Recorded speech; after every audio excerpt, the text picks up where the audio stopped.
Hello students, welcome to my YouTube channel, that is Rupali Teacher. Today we are going to learn our English subject from my English book grade 6. So it's your new textbook. Today we are going to learn our first poem 1.1 which name is Monsoon. तर आज आपण आपली पहिली कविता शिकणार आहोत ज्याचे नाव आहे monsoon. Monsoon means वर्षा ऋतू. तर सर्वप्रथम आपण इथे दिलेला जो क्वेश्चन आहे त्याच्या आधी उत्तर पाहूया. Name the 5 seasons of India and tell one feature of each. म्हणजेच भारतातील 5 ऋतूंची नावे सांगायची आहेत आणि त्या प्रत्येकाचं वैशिष्ट्य सांगायचं आहे. चला बरं पाहूया. तर ते 5 ऋतू आहेत spring season, summer season, monsoon season, autumn season and fifth one is winter season. नाव आता आपण त्यांची वैशिष्ट्य पाहूया. पहिला आहे spring season. Spring season means वसंत ऋतू. आता ह्याचे फीचर काय आहे? Flowers blooms and weather pleasant. म्हणजे या ऋतूमध्ये फुले उमलतात आणि वातावरण प्रसन्न असते. सेकंड आहे समर सीझन म्हणजेच उन्हाळा जो की ग्रीष्म ऋतू म्हणतात त्याला. आणि ह्याचं फीचर काय आहे? Very hot days and strong sunshine. आता उन्हाळ्यामध्ये तर सर्वांना माहीतच आहे की खूप ऊन असतं, त्यामुळे वातावरण गरम असतं आणि सूर्यकिरणे कशा असतात? प्रखर असतात. Third one is monsoon. Monsoon means वर्षा ऋतू, पावसाळा जो की सर्वांना हवासा वाटतो. आता ह्याची फीचर आहे heavy rainfall and green surrounding. म्हणजेच खूप पाऊस पडतो आणि आपल्या सभोवती हिरवळ असते. Fourth one is autumn season म्हणजे शरद ऋतू. आता ऑटम सीझन याला पानझडीचा ऋतूसुद्धा म्हणतात आणि ह्याचे फीचर काय आहे? Clear sky and moderate weather. म्हणजेच या सीझनमध्ये वातावरण निरभ्र असते, म्हणजेच आकाश स्वच्छ असते आणि वातावरण मध्यम असते. म्हणजे जास्त ऊनही नाही, जास्त पाऊसही नाही, अशा प्रकारचे असते. आणि फिफ्थ आहे विंटर सीझन म्हणजेच याला हेमंत किंवा शिशिरसुद्धा म्हणतात. आता पहा, तर विंटर सीझनचे फीचर आहे cold weather and fog in some area. म्हणजेच हिवाळ्यामध्ये खूप थंडी असते, वातावरण थंड असते आणि काही भागामध्ये धुकेसुद्धा असतात. लिसन अँड सिंग. तर आधी मी कवितेचे वाचन करते, नंतर आपण त्याचे एक्सप्लेनेशन पाहूया. The sun is shining O so hard, the land has dried it so parched, the fields are hungry, rivers thirsty, O rain rain come our way, rain rain is on her way, feathers spread, the peacocks sway, the clouds are dark, hark the lark, rain rain she's on her way, the clouds they gather, dash and thunder, bolts of lightning strike and shimmer, pit pat I feel a drop, oh rain rain she's come her way, the fields are drenched, the land is soaked, the trees have bathed, the river's host, the earth is happy, green and cherry, oh rain rain come again, oh rain rain come again. आता आपण ही कविता वाचलेली आहे. आता प्रत्येक स्टांजाचे आपण explanation पाहणार आहोत. ह्या कवितेमध्ये 4 स्टांजाज आहेत आणि आता चला पाहूया. The sun is shining O so hard. म्हणजेच सूर्य हा खूपच तळपतोय प्रखरतेने. म्हणजेच आता ह्या कडव्यामध्ये, ह्या स्टांजामध्ये उन्हाळ्याचे वर्णन केले आहे, उन्हाळा या ऋतूचे वर्णन केले आहे.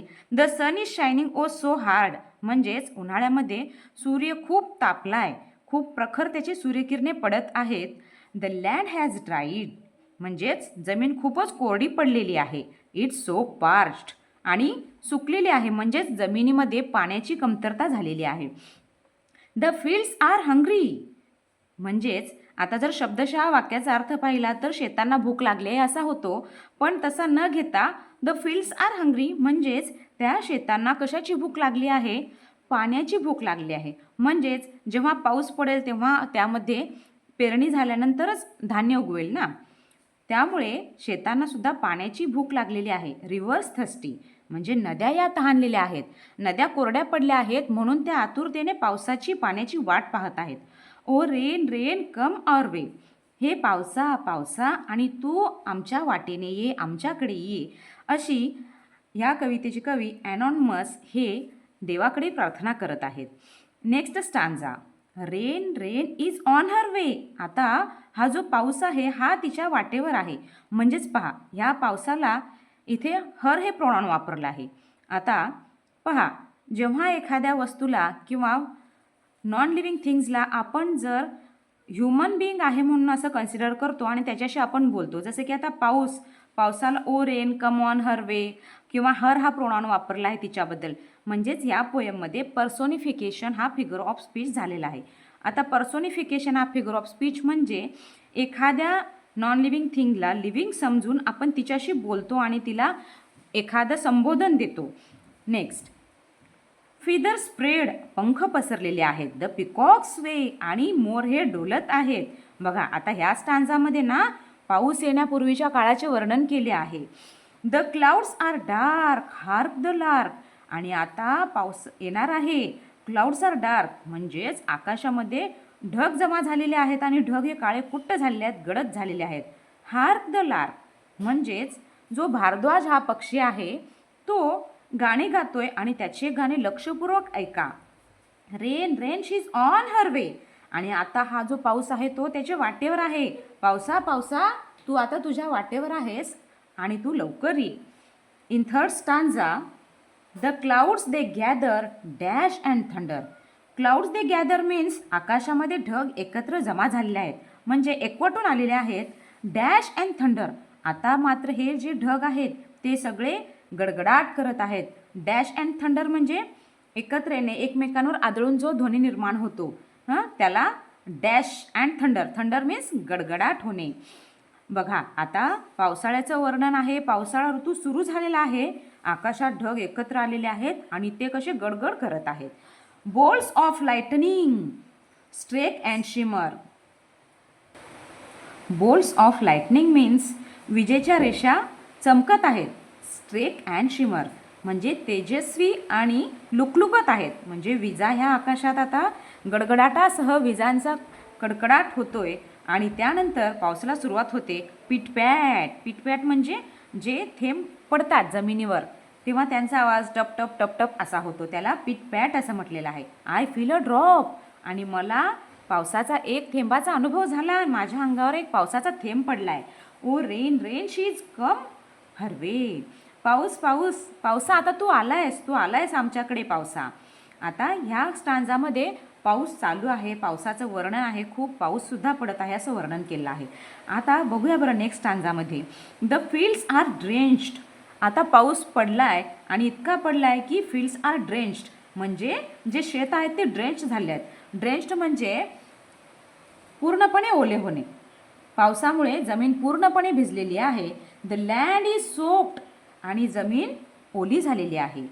द ट्रीज हॅव बाथ, असं वाटते की जणू की सर्व झाडांनी आंघोळच केलेली आहे. द रिव्हर्स होस्ट, आणि नद्या ह्या भरलेल्या आहेत, पूर्णपणे भरून गेल्यात. द अर्थ इज हॅपी, आणि ह्या पूर्णपणे पडलेल्या पावसामुळे, सगळीकडे पडलेल्या पावसामुळे पृथ्वीसुद्धा आनंदी झालेली आहे. ग्रीन अँड चेरी, हिरवीगार झालेली आहे, आणि चेरी, चेरी मीन्स प्रसन्न झालेली आहे. ओ रेन रेन कम अगेन. आता पहा, पाऊस खूप पडलाय, आता पाऊस जाण्याच्या मार्गावर आहे आणि पावसाला म्हणतोय आपण ओ रेन रेन कम अगेन. हे पावसा तू पुन्हा ये, तू असाच नेहमी येत जा. असं ह्या मान्सून या कवितेमध्ये पूर्ण पाऊस येण्यापूर्वीचा काळ आणि पाऊस आल्यानंतरचा काळ याचं वर्णन केलेलं आहे. ही पोएम लिहिलेली आहे ॲनॉनिमस यांनी. अशा प्रकारे आपण मान्सूनी कविता अभ्यासलेली आहे. जर तुम्हाला काही डाऊट असतील तर नक्कीच कमेंट करून विचारा, आणि तुम्हाला इतर कोणत्याही विषयाचे धड्याचे एक्सप्लेनेशन हवे असतील तर कमेंट करून सांगू शकता. आजचा जर व्हिडिओ तुम्हाला आवडला असेल तर चॅनलला नक्कीच लाईक आणि सबस्क्राईब करा, जेणेकरून तुम्हाला अशाच प्रकारचे व्हिडिओ पाहायला मिळतील. लवकरच या पोएमच्या वर्कशॉपवर आपण व्हिडिओ घेऊन येत आहोत. तर भेटूया नेक्स्ट व्हिडिओमध्ये. बाय.